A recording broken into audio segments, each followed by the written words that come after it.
Cutter Gauthier has been an animal to start the season.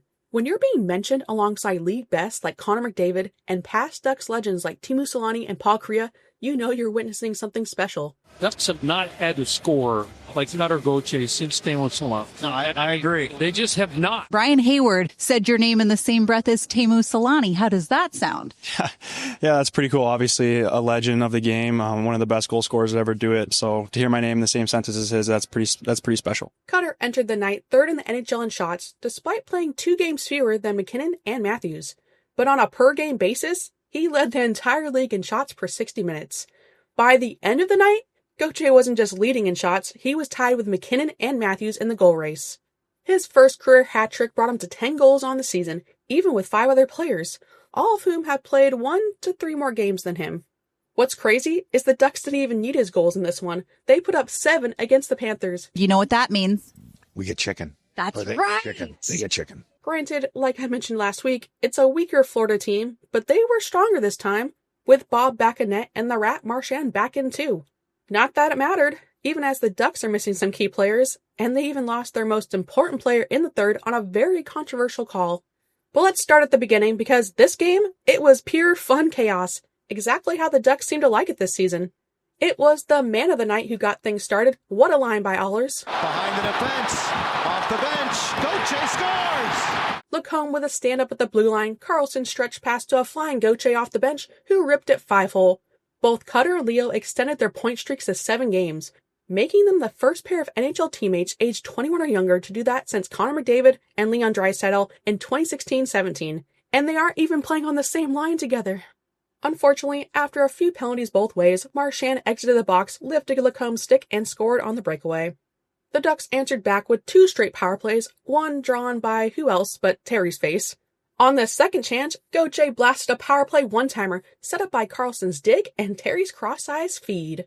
A few key saves by Dostal to end, but another solid period from the Duckers. The second period started rough, though. Cats tied it up on a bad line change, and Rodriguez flew by a gas Trouba.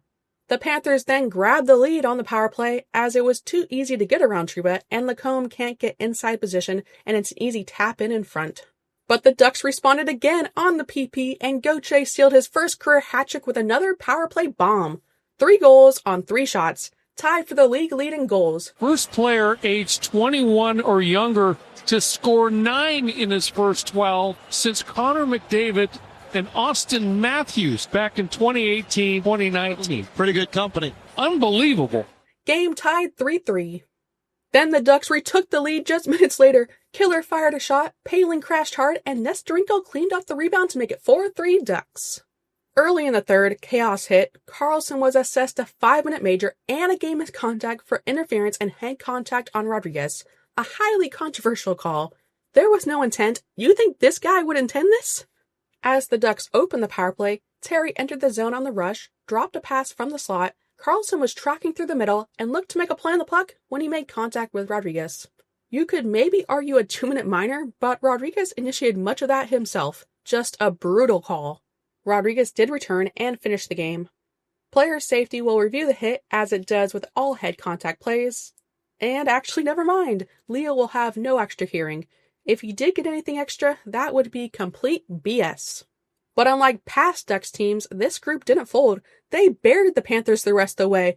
Gauthier nearly scored a 4th, but instead picked up a tip assist on Trouba's goal. Yes, Trouba scored from right in front. 4-point night for Cutter. A couple minutes later, Kreider showed Cutter how to deflect one home with a nifty redirection off a hard shot from Nestorenko. It's a lot of fun when you can score 6-7 a night, so yeah.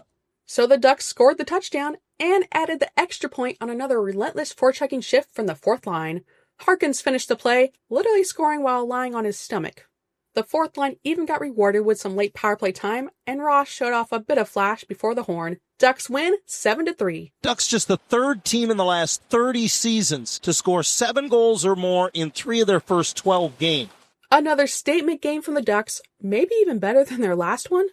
I just have one thing to say.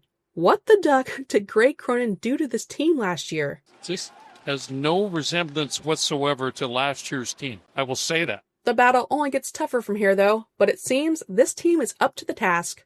Thank you to our members. If you enjoyed the video, like and subscribe. Thank you for watching, and go Ducks! Good win, boys. Great chase is still on.